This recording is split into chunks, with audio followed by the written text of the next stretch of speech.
رشوت کا کام بند کر دوں گا, سود کا کام بند کر دوں گا, جھوٹ بولنا بند کر دوں گا. سب بولتے ہیں میں تو پیچھے رہ جاؤں گا, میرے تو دکان کا خرچہ نہیں لگے گا. میں ناظرین آپ کو ایک واقعہ سناتا ہوں, یہ بڑا پریکٹیکل واقعہ ہے اور دعوت اسلامی کے ایک مبلغ کے ساتھ یہ پیش آیا. دعوت اسلامی کے ایک مبلغ تھے, وہ یورپ کے سفر پہ تھے اور ان کا بیان تھا حلال رزق حلال پر ہی, اور یہ باتیں ہو رہی تھی کہ رزق حرام نہیں کرنا ہے, رزق حرام میں برکت نہیں ہے, اللہ کی ناراضگی کا سبب ہے, دعا قبول نہیں ہوتی. سارا بیان ہوا.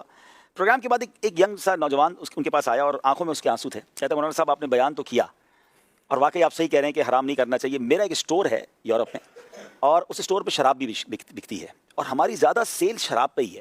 اگر میں شراب بیچنا بند کر دوں گا نا, مجھے پتا یہ حرام ہے, تو میرے نہ اسٹور کا کرایہ نکلے گا, نہ میرا خرچہ نکلے گا, میرے بچوں کا کیا ہوگا. مبلغ دعوت اسلامی نے وہی بات کی جو بھی راشد بھائی نے کی کہ مجھے ایک بات بتاؤ, آپ حرام کما رہے ہیں, اللہ کو ناراض کر رہے ہیں, پیسے مل رہے ہیں, کہاں مل رہے ہیں, کہ حلال کرو گے تو اللہ روزی بند کر دے گا, تمہارے پیسے آنا بند ہو جائیں گے. آپ یقین کریں وہ نوجوان رونے لگ گیا. کہتا ہے مجھے بات سمجھ آ گئی ہے, بس آپ میرے لیے دعا کریں, میں یہ کام چھوڑ دوں گا. وہ مبلغ دعوت اسلامی کہتے ہیں میں تو اس بات کو بھول گیا. 1-1.5 سال بعد دوبارہ اس ملک میں جانا ہوا, دوبارہ اجتماع تھا. وہ نوجوان ڈھونڈتے ہوئے آیا, کہتے ہیں آپ مجھے میں یاد ہوں آپ کو, میں وہی ہوں جس نے آپ سے وعدہ کیا تھا. آپ یقین کریں میں نے شراب بیچنا چھوڑ دی, اللہ نے میرے کاروبار میں اور برکت ڈالی. یعنی یہ پریکٹیکل تجربہ ہے, یہ ہمیشہ ہوتا ہے. جتنے مجھے ویور سن رہے ہیں نا یا بعد میں سنیں, آپ کو یہ شیطان بالکل خیال لائے گا کہ یار حرام چھوڑ دوں گا تو کاروبار کیسے چلے گا, میں تو مارکیٹ میں پیچھے رہ جاؤں گا, میرا تو سودا ہی نہیں بکے گا, میری تو روزی اس چیز سے میسر ہے. یہ بے وقوفی ہے. مسلمان ہے, ہمارا یہ یقین ہے, ہمارا یہ ایمان ہے کہ دینے والی ذات رب کی ہے. میں رب کو ناراض کر رہا ہوں, مجھے مل رہا ہے, میں راضی کروں گا, وہ اور دے گا, وہ غیب کے خزانوں سے دے گا. آپ کا دماغ نہیں پہنچ رہا وہاں پر, مگر وہاں سے ملے گا. اور یہ قرآن کا وعدہ ہے, وَمَن يَتَّقِ اللَّهَ يَجْعَل لَهُ مَخْرَجًا وَيَرْزُقْهُ مِنْ حَيْثُ لَا يَحْتَسِبُ وَمَن يَتَوَكَّلْ عَلَى اللَّهِ فَهُوَ حَسْبُهُ. جو اللہ سے ڈرے اللہ اس کے لیے نجات کا راستہ نکالے گا اور وہاں سے روزی دے گا جہاں تمہارا گمان بھی نہیں ہوگا. امیجینیشن نہیں ہوتی ہے.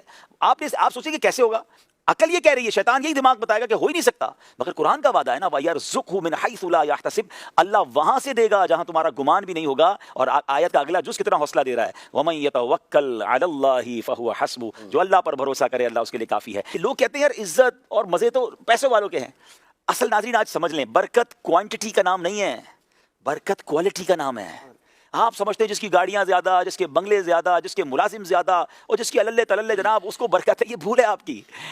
کروڑوں روپے, میں ایک سوال کرتا ہوں تمام ویور سے یہاں موجود اسلامی سے, ایک بندے کے پاس کروڑوں روپے ہیں, بڑی بڑی گاڑیاں کھڑی ہیں, بہت سارے ملازم ہیں, مگر اس کو سکون نہیں ہے, اس کو نیند اچھی نہیں آتی ہے, طرح طرح کی بیماریاں ہیں, بچے اس کے نافرمان ہیں, حرام کی روزی ہے. یہ برکت والا ہے یا تھوڑے پیسے ہیں مگر سکون سے سوتا ہے, سارے پیسے حلال کے ہیں, اللہ نے کسی بڑی بیماری میں مبتلا نہیں کیا, بچے فرما بردار ہیں, نمازی ہیں. بتائیں نا دونوں میں سے کون برکت والا ہے؟ برکت ایکچولی کوالٹی آف لائف کا نام ہے. اگر مجھے سکون کی نیند آتی ہے, میں حلال روزی کھاتا ہوں, مجھے کوئی بڑی بیماری نہیں, رب نے نعمتوں سے نوازا, برکت اس کا نام ہے. بہت سارے پیسے ہوں, سارے حرام کے ہوں, جس کا جواب دینا باقی ہے, اور بے سکونی ساتھ چل رہی ہے, تو کیا کرنا ہے ان پیسوں کا؟ لائف سکون کے لیے بندہ گزارتا ہے, نہ کہ پیسے. اچھا پیسے کئی ہماری مہندی میں کہتے ہیں چوپڑے میں لکھے رہ جاتے ہیں, رجسٹر میں ہی رہ جائیں گے. آپ ایک لمٹ کے بعد پیسے خرچ نہیں کر سکتے.